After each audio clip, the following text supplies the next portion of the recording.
Okay, so I put a really basic shape into Illustrator.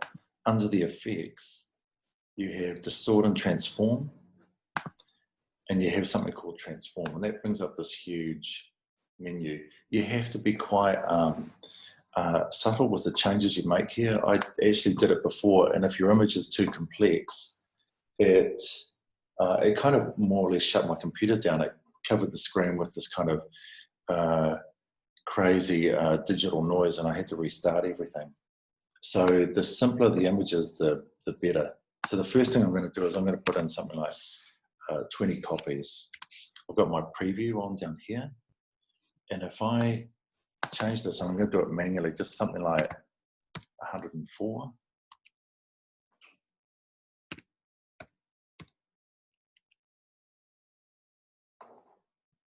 You'll see if I can take that a little bit further. Whoops. I'm not going to scale the strokes and effects. It was making it a bit difficult to see what was going on before. So horizontal and vertical, and it's got 20 copies, so it's just kind of pushing everything out. So if I change the angle, and I'll see if I can get a kaleidoscope out of it. I might need to take the scale down a wee bit.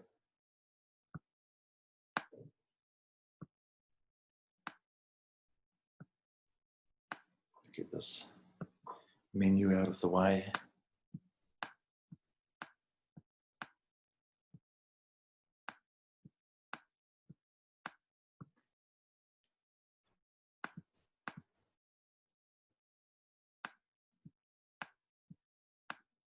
All right, here we go.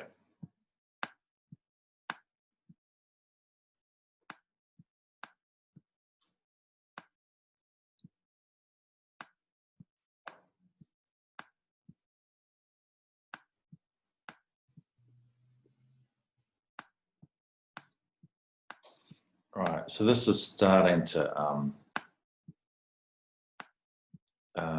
push it back into the fractal length. Maybe I need a higher number here. 50 hasn't made too much of a difference.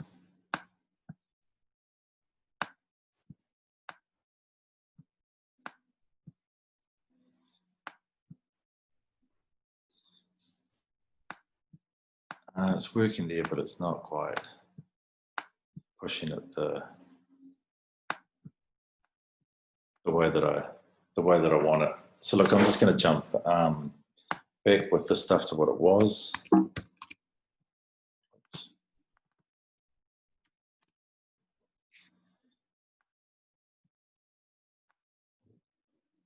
So that we've got this kind of slightly more full-on floral pattern. You can reflect the axes. The thing that's nice about this is if I go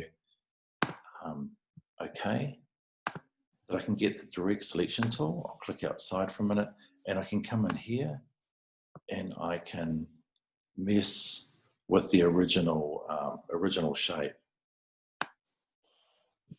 and it will affect the whole thing. So you can see now as it gets more distressed here, it's starting to get a slightly more thorny look running through the imagery.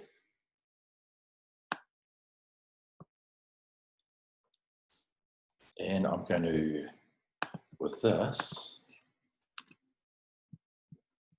I'm just going to put a gradient in and see what happens now.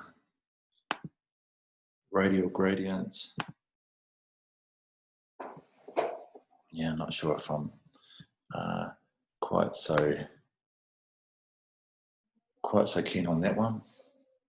But now that we have something like this, you've still got that option to go object, expand appearance. expand, just like you do with an auto trace. Object, ungroup as much as you can. Okay, until it won't do it anymore.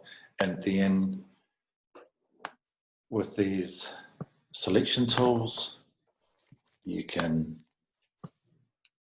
delve into pulling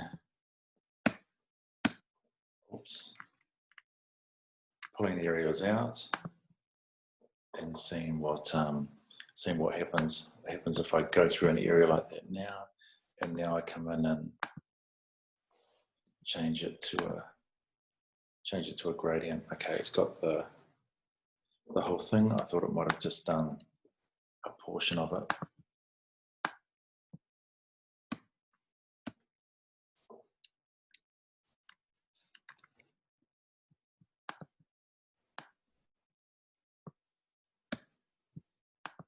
Now just doing a single delete, and especially with the gradient, you start getting these crazy patterns coming through it. So I'm going to keep something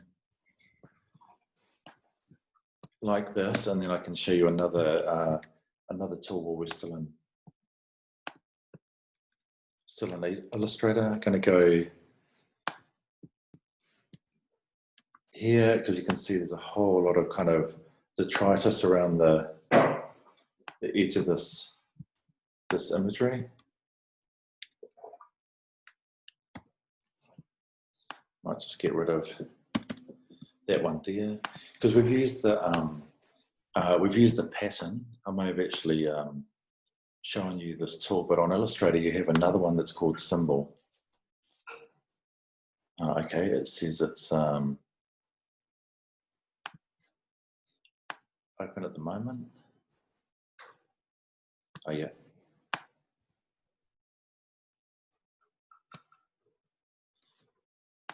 So once I have it selected, use symbol, give it a name if you want. There it is there. And this means now that if I get this spray can, I can paint with that symbol. The thing with this is that you have heaps of controls under here. So hold down the Option key to push. So you've got all these things here: scrunch, user defined. Let's see if we can do some stuff. So it's starting. I'm holding down the Option key. Hold down the Shift key.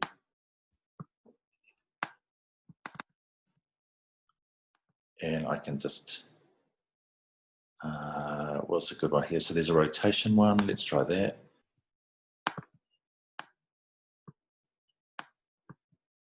I can't actually see that that's, I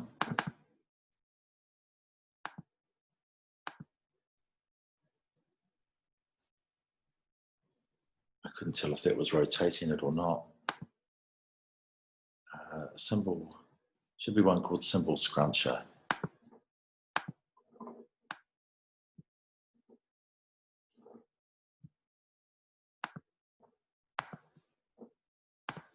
Okay, and then we go, if we go back to the same thing, so if we go Object, Expand,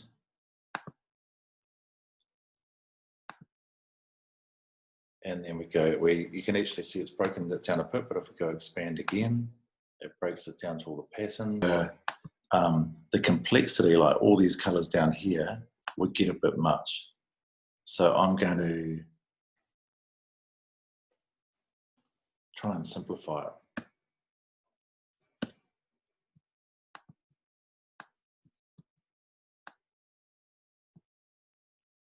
So now with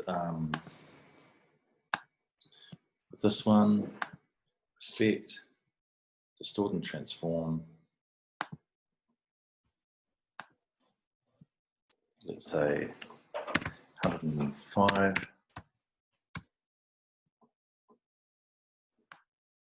it on an angle,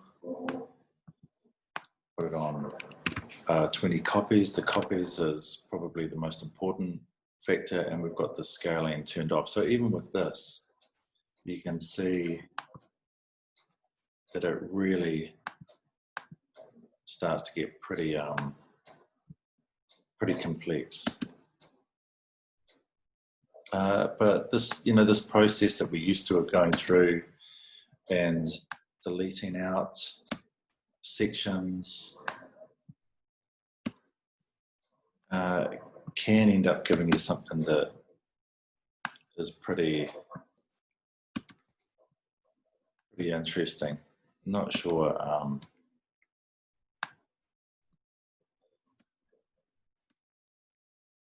how this will look, but we'll have a go. Because once we've got something that we like, we can grab it all, we can copy it,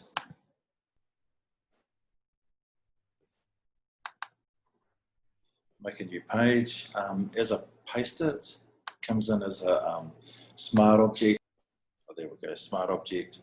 So I have to go layer, rasterize the smart object. And as soon as you do that, when you go Command T, you'll have the center point. If it's not rasterized, it won't give you this center mark to play with. So I'll grab that. I can scale it down slightly. And actually what I'll do is I'll try holding the Shift key so that I can give it some kind of distortion as well. See how that starts to affect it. Okay, and then Command, Option, Shift, and just hitting the T. Okay, don't know if that's quite so glamorous. So I'm going to get rid of those. Duplicate it again. Command T. Grab that central point. I'll put it right underneath.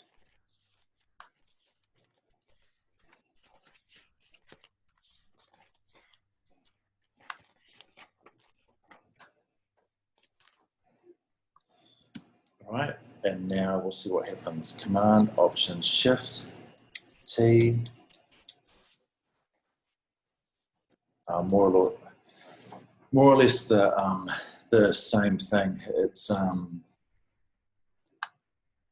if I show you with the beer, it will probably do a better job of showing it. What it does is it starts to skew it, like it's in some kind of weird three-dimensional space. So if I duplicate the beer, Command T, and I scale it, but this time I hold the Shift key and I give it a little bit of rotation. I'll move it slightly. Command, Option, Shift, and then T.